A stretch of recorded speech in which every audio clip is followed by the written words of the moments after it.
Gracchus raconte présente Louis-Ferdinand Céline, entretien avec le professeur Y. Première partie. La vérité est là, tout simplement. La librairie souffre d'une grave crise de mévente.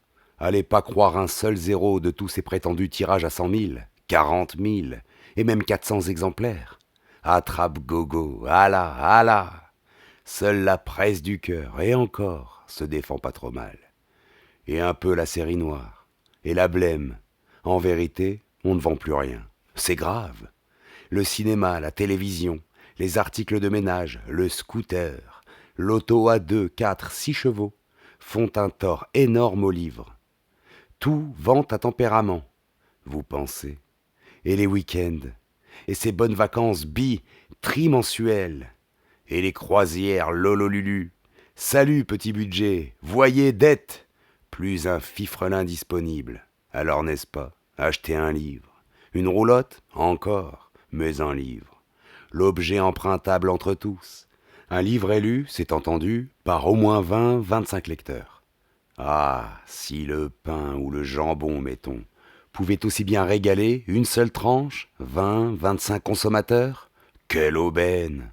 Le miracle de la multiplication des pains vous laisse rêveur, mais le miracle de la multiplication des livres, et par conséquent de la gratuité du travail d'écrivain, est un fait bien acquis. Ce miracle a lieu, le plus tranquillement du monde, à la foire d'Empoigne, ou avec quelque façon par les cabinets de lecture, etc., etc. Dans tous les cas, l'auteur fait Tintin. C'est le principal. Il est supposé, lui, l'auteur, jouir d'une solide fortune personnelle, ou d'une rente d'un très grand parti, ou d'avoir découvert, plus fort que la fusion de l'atome, le secret de vivre sans bouffer. D'ailleurs, toute personne de condition, privilégiée, gavée de dividendes, vous affirmera comme une vérité sur laquelle il n'y a pas à revenir, et sans y mettre aucune malice, que la seule misère libère le génie, qu'il convient que l'artiste souffre, et pas qu'un peu, et tenter plus, puisqu'il n'infante que dans la douleur, et que la douleur est son maître. Monsieur Socle. Au surplus, chacun sait que la prison ne fait aucun mal à l'artiste. Au contraire, que la véritable vie du véritable artiste n'est qu'un long ou court jeu de cache-cache avec la prison. Et que l'échafaud, pour terrible qu'il apparaisse, le régale parfaitement. L'échafaud, pour ainsi dire, attend l'artiste. Tout artiste qui échappe à l'échafaud, ou au poteau si vous voulez, peut être, la quarantaine passée, considéré comme un farceur. Puisqu'il s'est détaché de la foule, qu'il s'est fait remarquer, il est normal et naturel qu'il soit puni exemplairement. Toutes les fenêtres sont louées déjà, et à prix fort, pour assister à son supplice, le voir enfin grimacer, sincèrement. Place de la Concorde, par exemple. La foule arrache déjà les arbres, en fait qu'un espace vide immense des Tuileries. Pour mieux lui regarder sa binette, quand on lui coupera le cou doucement, tout doucement, avec un tout petit canif. La fin du clown, celle qu'on attend, c'est pas tellement qu'il soit cocu, mièvre réjouissance, c'est qu'on le ligote sur le chevalet, ou sur la roue, et qu'on le fasse, là, hurler 4-5 heures. C'est ce qui se prépare pour l'écrivain, clown aussi, pardi. Il n'arrive à échapper à ce qu'on lui mijote que par roublardise, larbinage, tartufiage, ou par l'une des académies. La grosse ou la petite, ou une sacristie, ou partie. Autant de refuges bien précaires. Pas d'illusions. Comme il tourne mal, et souvent ces soi-disant refuges, et ces engagements, hélas, même pour ceux qui ont 3 ou 4 cartes, autant de pactes avec le malin. Au total, si vous regardez bien, vous verrez nombre d'écrivains finir dans la dèche, tandis que vous trouverez rarement un éditeur sous les ponts. N'est-ce pas cocasse? Je parlais de tout ceci à Gaston l'autre jour, Gaston Gallimard. Et Gaston en connaît un bout, vous pensez. Il trouvait, pour ce qui me concerne, que je devrais bien essayer de rompre le silence qui m'a fait tant de tort. Le rompre, un bon coup, sortir de mon effacement pour faire reconnaître mon génie. J'ai dit. Vous jouez pas le jeu, qu'il concluait. Il me reprochait rien. Mais quand même. Il est mécène, c'est entendu, Gaston. Mais il est commerçant aussi, Gaston. Je voulais pas lui faire de peine. Je me suis mise à me rechercher, dardard, sans perdre une minute, quelques aptitudes à jouer le jeu. Pensez, Scientifique comme je suis, si j'ai prospecté les abords de ce jouer le jeu, j'ai compris illico presto, et avant tout, que jouer le jeu, c'était passer à la radio. Tout affaire cessante, d'aller y bafouiller, tant pis, n'importe quoi, mais d'y faire bien épeler son nom 100 fois, 1000 fois. Que vous soyez le savon grosse bulle, ou le rasoir sans lame Gatouilla, ou l'écrivain génial Illizy. La même sauce, le même procédé. Et sitôt sorti du micro, vous vous faites filmer, en détail. Filmez votre petite enfance, votre puberté, votre âge mûr, vos moindres avatars. Et terminez le film, téléphone, que tous les journalistes rappliquent. Vous leur expliquez alors pourquoi vous vous faites filmer votre petite enfance, votre puberté, votre âge mûr, qu'ils impriment tout ça gentiment, puis qu'ils vous refotographient, et que ça repasse dans 100 journaux, encore et encore. Moi, n'est-ce pas? Pour ce qui me concerne, je me voyais déjà embarqué dans un de ces affreux pataquès. Justifier ci, glorifier ça. D'ailleurs, des amis, publicistes, m'ont tout de suite carrément refroidi. Tu t'es vu, Ferdinand? T'es devenu fou? Pourquoi pas télévisionner? Avec ta poire, avec ta voix, tu t'es jamais entendu? Tu t'es pas regardé dans la glace? T'as des gaines? Je me regarde pas souvent dans la glace, c'est exact. Et le peu que je me suis regardé, à travers les ans, je me suis toujours trouvé de plus en plus laid. C'est d'ailleurs l'avis de mon père. Il me trouvait hideux. Il me conseillait de porter la barbe. Mais c'est du soin, la barbe, mon fils. Et t'es cochon, et tu pueras, concluait mon père. Quant à ma voix, je la connais. Pour crier au feu, elle porte. Mais je vais pas lui demander du charme. En somme, ni écoutable, ni regardable. Je l'ai pas avoué à Gaston. Je me suis rabattu sur Paulan, l'officieux Paulan. Paulan, si on s'interviewait, plutôt si vous m'interviewiez, ça serait pas mal un interview. Ça arrangerait peut-être Gaston. Il veut que je joue le jeu. C'est pas le grand jeu, l'interview, non? Vous faites passer cette interview dans vos cahiers antiques. Ça leur donne une sorte de petit choc. Ça leur fait pas de mal. Paulan était plutôt d'avis. Il voulait bien. Mais il avait tout son temps pris. Il était retenu pour des mois. Et puis il repartait pour une cure. C'est toujours la croix à la bannière pour quelqu'un chez Gaston. Ils partent en cure ou ils en reviennent. S'ils en reviennent, ils ont tellement des lettres en retard qu'ils sont des mois à répondre. Dicter, redicter. Une fois mis les lettres sous enveloppe, collés les timbres, ils sont à bout, sur le flanc. Ils repartent en cure. Ils sont vraiment tout le temps pris, tout l'état-major de Gaston. Vous comprenez pas, vous posez des questions idiotes. Vous qui êtes oiseux, bon à rien foutre, fainéant d'auteur, parasite de l'édition, vous rêvez, voilà, vous rêvez. La réalité vous échappe. Ce qui était réel, question Poulan, c'est qu'il repartait en croisière. Encore. Fallait que je trouve un autre baron, un intervieweur qui reste là, qui parte pas en cure. J'en trouvai un, puis deux, puis trois, puis 10, qui étaient très capables, et qui voulaient bien. Mais ils me posaient une condition, que je les mouille pas, que je les cite pas. Ils acceptaient, mais anonymes. Je comprends très bien les prudences. Et comment? On n'est jamais assez prudent. À la fin, ils étaient 50. L'embarras du choix. Comme je voulais vexer personne, comme je fus embarrassé. Certains si déclamatoires, d'autres tellement discutailleurs. J'en trouvais un, ça valait mieux, qui m'était tout à fait hostile, sournois et méfiant. Il voulait pas venir chez moi, il voulait pas que j'aille chez lui, il voulait que d'un endroit public, où on passerait inaperçu. Soit, je lui dis, choisissez l'endroit qui vous plaît. Au square des Arts et Métiers. J'aime bien le square des Arts et Métiers. J'y ai de sacrément vieux souvenirs. Je vous appelle mon intervieweur, le professeur Y. Nous voici donc installés sur un banc de ce square, le professeur Y à ma droite. Il biglousait de tous les côtés, le professeur Y. Ah, il était pas tranquille, à gauche, l'autre côté, et puis derrière nous. C'était à 11h du matin notre rendez-vous. Moi, j'y étais à 10h30, vous dire. Arriver très en avance, c'est la tactique habituelle des gens qui se méfient, qui veulent renifler les abords. La veille qu'il faudrait arriver tellement les humains sont vicieux. Enfin, soit, bon. Nous voilà. Je m'attendais à ce qu'il me questionne. C'était convenu. Non, rien du tout. Il restait muet sur ce banc-là, à côté de moi. J'aurais fait venir un autre bourru si j'avais su. J'en manquais pas. Un cœur égrogné un petit peu. Un hostile absolument muet comme cet Y. C'est moche. Vous êtes joliment peu aimable, monsieur le professeur Y, j'y dis.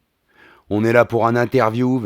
Personne va venir vous kidnapper. Ayez pas peur. Comment voulez-vous que je pérore? Comment voulez-vous que je joue le jeu si vous me posez aucune question? Pensez à Gaston.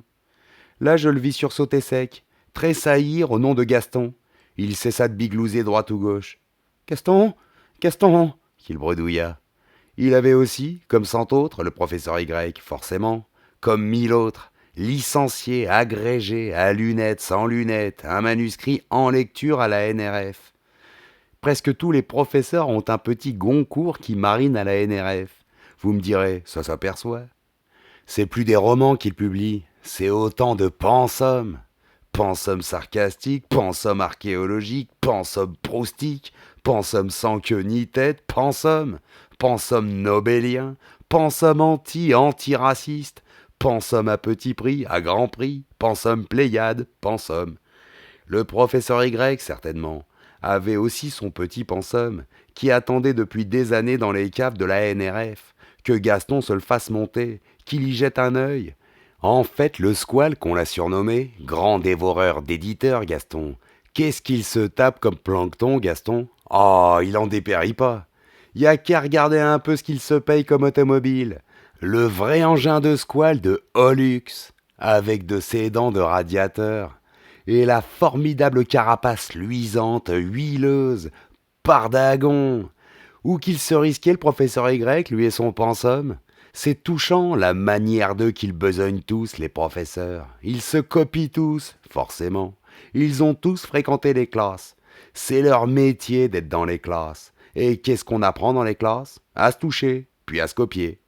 Tous les postulants goncourteux se copient tous. C'est inévitable.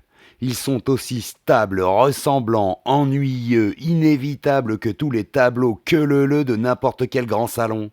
La médaille d'or ou le Goncourt, l'un barbouillage, l'autre griffouillage, font autant d'heureux. Le professeur Y, là, à côté de moi, y pensait vachement pour lui-même et pour son merdeux manuscrit à la médaille d'or, au Goncourt, d'un petit coup d'œil du Gaston, d'un mot du Gaston. Donc, Y, secouez-vous un peu, je vous prie. C'est pour Gaston que nous travaillons. J'ai dit, si vous m'interviewez pas, et d'une façon intelligente, ça va être Mimi votre tour. Vous allez voir le Gaston, s'il va valser votre Goncourt, et votre frigidaire, et votre voyage en Italie, et votre aspirateur Credo. Elle va bien rire, Madame Y, qu'elle a un mari si fainéant. Je le vois tourner rouge, cramoisi. Je peux dire que je l'ai réveillé. Il regarde plus à droite, ni à gauche. Alors, allons-y, monsieur. Mais pas de politique surtout, hein? Pas de politique. N'ayez pas peur, aucune crainte. La politique, c'est la colère. Et la colère, professeur Y, est un péché capital. Oubliez pas, celui qui est en colère déconne. Toutes les furies lui foncent après, le déchirent, c'est justice. Moi, n'est-ce pas, professeur Y, on m'y reprendra pas. Pour un empire, jamais. Et qu'est-ce que vous diriez alors d'un petit débat philosophique? Vous sentez-vous apte? Un débat, mettons par exemple, sur les mutations du progrès par les transformations du soi? Ah, monsieur le professeur Y, je veux bien vous respecter et tout.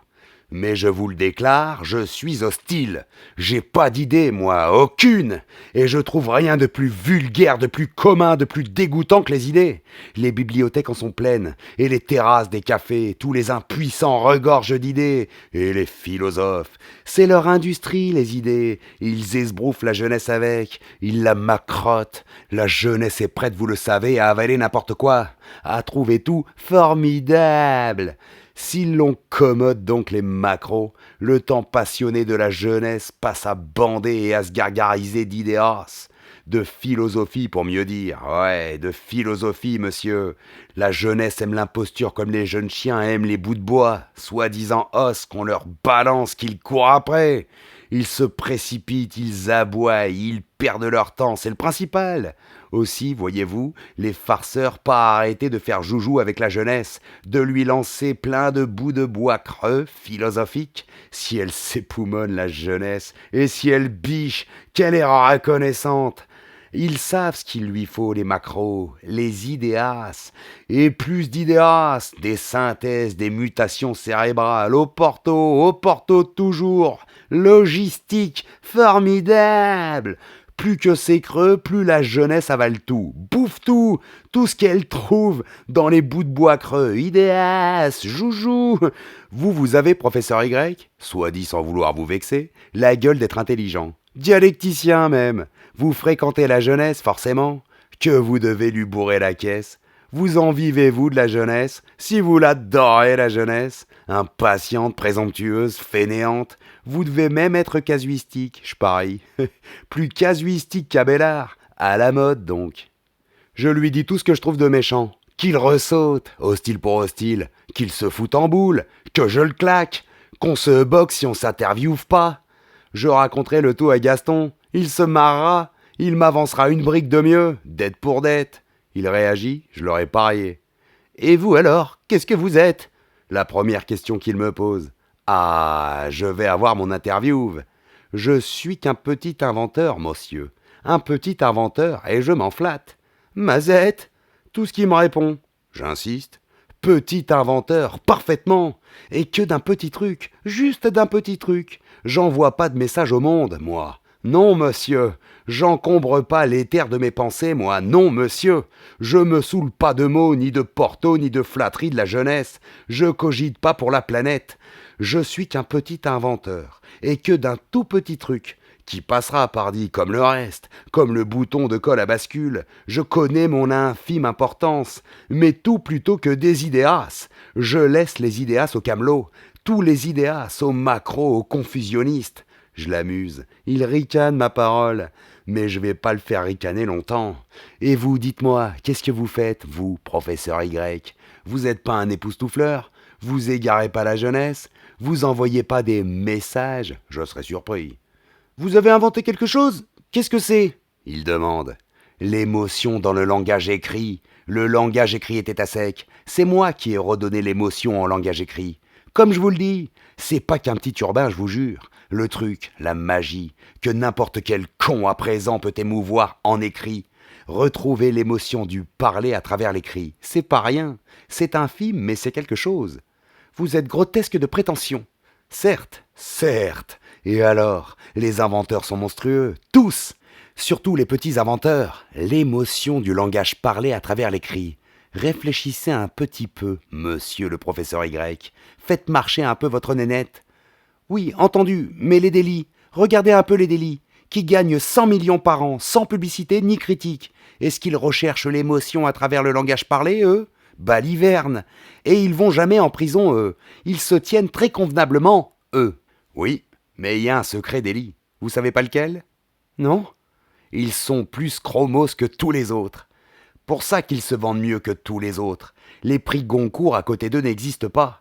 Qu'est-ce qui gagne dans le monde entier, monsieur le professeur Y, qui a la faveur absolue des masses et de l'élite? Je vous demande, aussi bien en URSS qu'à Columbus, au yo-yo, qu'à Vancouver du Canada, qu'à Fès du Maroc, qu'à Trésibonde, qu'à Mexico? Le chromo, professeur Y, le chromo, rideau de fer, pas fer, foutre des régimes, Saint-Sulpice partout, kiff, belles lettres, musique, peinture, la morale et les bonnes manières, chromos. Les délits chromos sont les auteurs les plus traduits de toute la langue française, bien plus traduits que les Balzac, Hugo, Maupassant, Anatole, etc.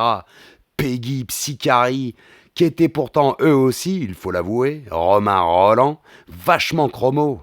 Mais qu'existe pas question la fadeur, l'insipidité, la morale, à côté des Sister Brothers Daily. Ah, pas du tout. Bon, mais alors ceux qui sont fades, mais qui tirent tout de même pas tant que ça, pas tant que les délits, qu'est-ce que vous en faites? Qu'emportent tout de même les Goncourt? Vous avez-vous piteusement loupé, vous génial? Et les autres grands prix, qu'est-ce que vous en dites? Qu'ils sont autant de crottes de bique? Non, je les estime, et parfaitement, mais comme Chromos. Ils retardent de 25 ans. Ils écrivent tous comme on peignait au grand salon de la médaille d'or vers 1862. Académique ou à côté, même anti-académique, aucune importance, il faut tout, mais chromos. Chromos anarchiste, chromos pompiériste, chromos sacrististe, chromo. Je crois qu'il me comprend, mais je l'exaspère. Je crois qu'il me boufferait. Ah, je vais pas me le calmer. Oh non, là. Vous êtes tellement abruti, professeur Y, que faut tout vous expliquer. Je vais vous mettre les points sur les i. Et écoutez bien ce que je vous annonce. Les écrivains d'aujourd'hui ne savent pas encore que le cinéma existe, et que le cinéma a rendu leur façon d'écrire ridicule et inutile, péroreuse et vaine. Comment Parce que leurs romans, tous leurs romans gagneraient beaucoup, gagneraient tout, à être repris par un cinéaste. Leurs romans ne sont plus que des scénarios plus ou moins commerciaux en mal de cinéaste. Le cinéma a pour lui tout ce qui manque à leurs romans. Le mouvement, les paysages, le pittoresque, les belles poupées, à poil, sans poil, les Tarzans, les éphèbes, les lions, les jeux du cirque à s'y méprendre. Les jeux de boudoir à s'en damner, la psychologie, les crimes à la veux-tu, voilà. Des orgies de voyage, comme si on y était. Tout ce que ce pauvre peigne-cul d'écrivain peut qu'indiquer. Ah, nez plein ses pensums. Qu'il se fait haïr de ses clients, il est pas de taille, tout chromo qu'il se rende, qu'il s'acharne, il est surclassé 1000 fois. Que reste-t-il au romancier alors, selon vous? Toute la masse des débiles mentaux, la masse amorphe, celle qui lit pas le journal, qui va à peine au cinéma. Celle-là peut lire le roman chromo? Et comment? Surtout, tenez, au cabinet, là qu'il a un moment pensif, qu'elle est bien forcée d'occuper. Ça fait combien de lecteurs, cette masse? Ah, 70-80% d'une population normale. Dites donc, une sacrée clientèle. Ça le rend rêveur. Oui, médite professeur Y. Attention, elle est morphinée de la radio, cette clientèle. Saturée de radio, ahurie en plus de débile. Allez voir un peu lui parler de rendu émotif, vous serez reçu. Le rendu émotif est lyrique, rien de moins lyrique et émotif que le lecteur au cabinet. L'auteur lyrique, et j'en suis un, se fout toute la masse à dos, en plus de l'élite. L'élite n'a pas le temps d'être lyrique. Elle roule, elle bouffe, elle grossit du pot, elle pète, elle rote, et elle repart. Elle lit aussi qu'au cabinet, l'élite. Elle comprend aussi que le chromo. En somme, le roman lyrique paye pas. Voilà l'évidence. Le lyrisme tue l'écrivain, par les nerfs, par les artères et par l'hostilité de tout le monde. Je parle pas au pour, professeur Y. Très sérieusement, c'est une fatigue à pas croire le roman rendu émotif.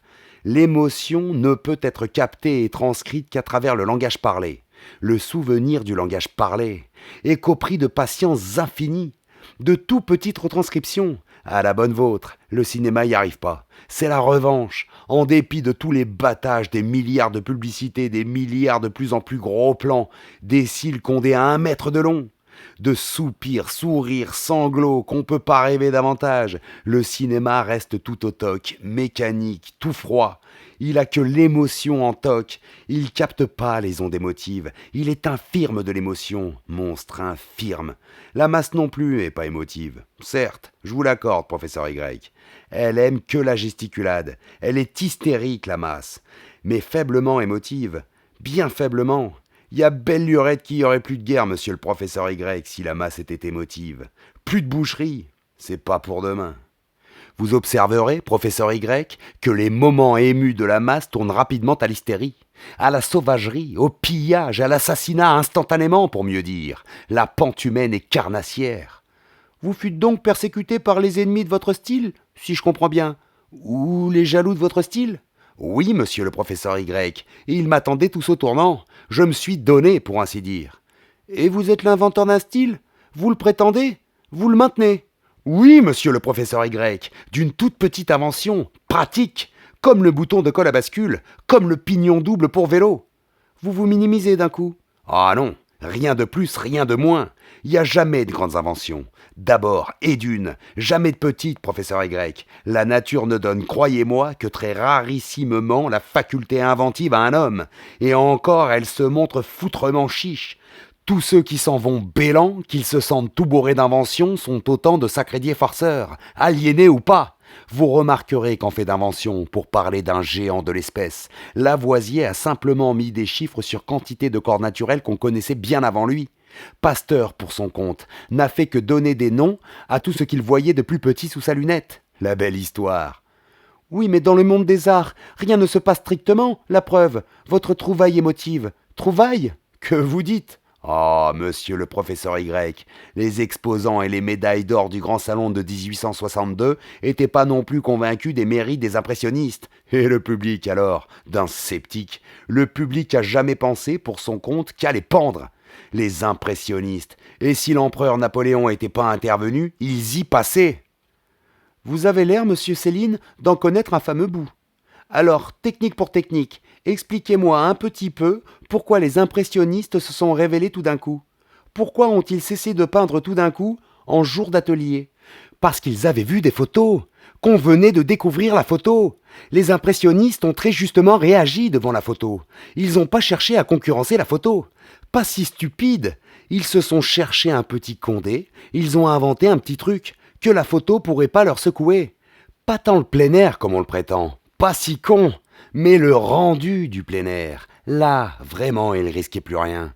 La photo est pas émotive, jamais. Elle est figée, elle est frigide, comme le cinéma. Avec le temps, elle tourne grotesque. Comme le cinéma, forcément, que grotesque. Elle peut que ça. N'empêche, n'est-ce pas que votre Van Gogh n'a jamais pu vendre une seule toile? De colère, il me donnait Van Gogh. Oui, mais regardez à présent s'il est estimé, Van Gogh. Plus que les lingots. S'ils font des feux aux enchères les tableaux qu'ils pouvaient pas vendre. Oui, mais il est mort, votre Van Gogh, dans des conditions bien honteuses. Mais les galeries se sont régalées, et les amateurs culbutent en cascade. C'est mieux que du Suez, du Van Gogh. Vous trouverez pas de meilleur placement. Que lui soit mort de folie, c'est publicitaire. Et alors, y a guère que deux espèces d'hommes. Où que ce soit, dans quoi que ce soit, les travailleurs et les macros. C'est tout l'un, tout l'autre. Et les inventeurs sont les pires espèces de boulots. Damnés. L'écrivain qui se met pas broché, tranquillement plagiaire, qui cromote pas, est un homme perdu. Il a la haine du monde entier. On attend de lui qu'une seule chose, qu'il crève pour lui secouer tous ses trucs. Le plagiaire, le frauduleux, au contraire, rassure le monde. Il est jamais si fier que ça, le plagiaire. Il dépend entièrement du monde. On peut lui rappeler pour un oui ou pour un non qu'il est jamais qu'un Jean foutre. Vous saisissez? Je peux pas vous dire, moi, en personne, combien de fois on m'a copié, transcrit, carambouillé, un beurre, et finalement, bien entendu, par les pires qui me calomniaient, harcelaient les bourreaux qu'ils me pendent, ça va de soi, et depuis que le monde est monde. Alors c'est un vilain monde, selon vous? C'est-à-dire qu'il est sadique, réactionnaire en plus de tricheur et gogo. Il va au faux, naturellement. Il aime que le faux. Les étiquettes, les parties, les latitudes, y changent rien. Il lui faut son faux, son chromo, en tout, partout. S'il s'occupe de Van Gogh maintenant, c'est pour la valeur qu'il a pris et parce que le dur baisse. Les écrivains, n'est-ce pas? Leurs livres prennent pas de valeur en vieillissant. Les écrivains, je vous le reconnais, ont pas réagi devant le cinéma. Ils ont fait mine de gens convenables qui devaient pas s'apercevoir. Comme si, n'est-ce pas, dans un salon, une jeune fille avait louffé. Ils ont enchaîné, mine de rien, tartiné de plus belle.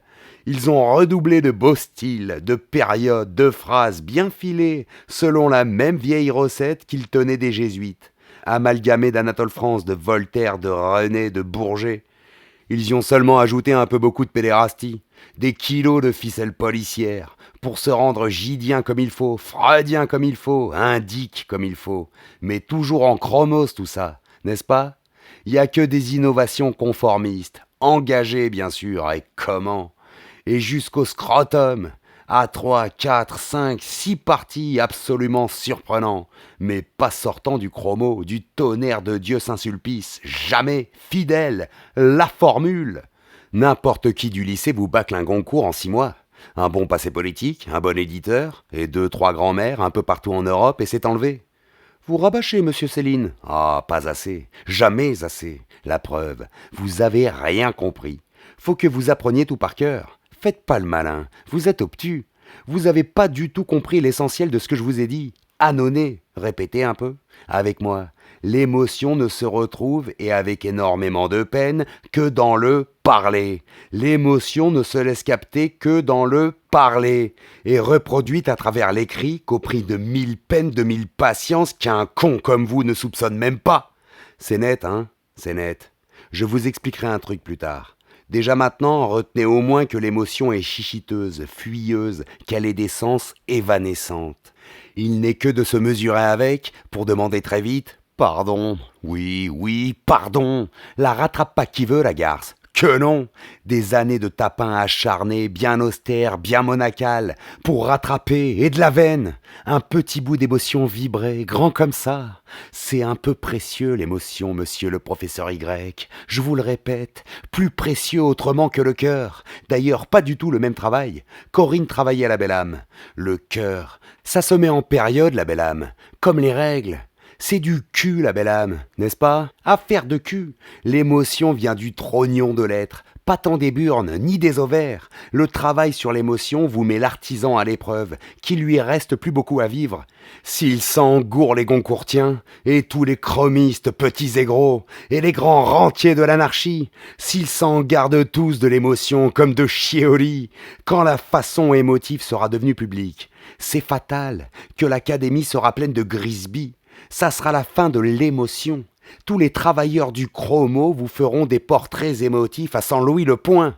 Dans 100 ans, mettons.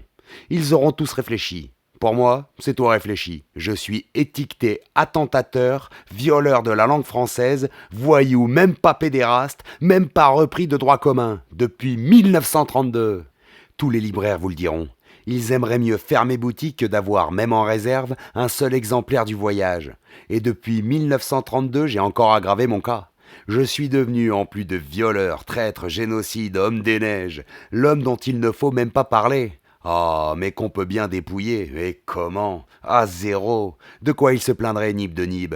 Il n'existe pas, cet infâme, et il a jamais existé. On a assassiné de Noël, esplanade des Invalides, parce qu'il avait trop édité. Eh bien, moi, je suis mort avec. En principe. On m'a hérité, c'est normal. Piller tous les sens, c'est pas naturel. Vous trouverez tant que vous voudrez des assassins joliment fiers. Je vous note, là, je vous note. C'est drôle. Mais pas beaucoup des voleurs crâneurs. Le voleur est plutôt honteux. L'assassinat est glorieux, pas le vol. Combien on m'a passé d'articles où des assassins se morfondaient de m'avoir loupé? À 1 minute. Vous savez, dans le style mémorial. Ils sont Napoléon en diable, les assassins qui se souviennent. Ce qu'ils ont pu louper de Bernadotte, de Duc d'Enghien. Mais les voleurs, quelle discrétion! Rarement un Thénardier se targue. Ça serait pourtant savoureux, le type qui écrirait « Je vous ai volé ceci, cela, et j'ai revendu le tout. Tant. »